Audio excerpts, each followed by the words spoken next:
భారీ వర్షాలు వరదలతో దేశంలో పలు రాష్ట్రాలు అతలాకుతలమైపోతున్నాయి. ముఖ్యంగా ఈశాన్య ప్రాంతాల్లో ప్రకృతి విపత్తు తీవ్రమైన ప్రభావాన్ని చూపిస్తోంది.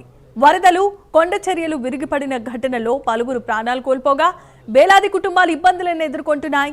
అస్సాంలో వరద పరిస్థితి మరింత ఆందోళనకరంగా మారింది.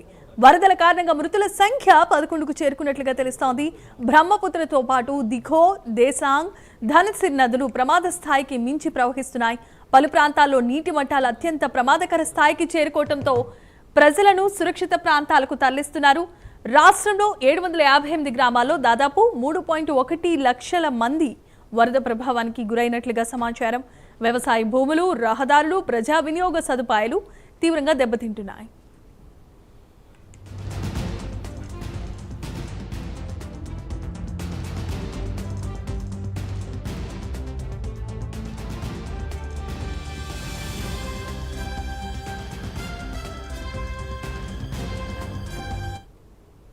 అంతేకాదు మరోవైపు నాగాలాండ్లో కూడా భారీగా వర్షాలు బీభత్సాన్ని సృష్టిస్తున్నట్లుగా తెలుస్తోంది. వర్షాల వరదలు, కొండ చర్యలు విరిగిపడిన సంఘటనలో మృతుల సంఖ్య 9కి చేరుకుంది. పలు ప్రాంతాల్లో రాకపోకలకు తీవ్రమైన అంతరాయం ఏర్పడగా రక్షణ చర్యలను అధికారులు ముమ్మరం చేశారు. ఇంకొక వైపు హిమాచల్ ప్రదేశ్లో కూడా భారీ వర్షాలు జనజీవనాన్ని స్తంభింపు చేస్తున్నాయి.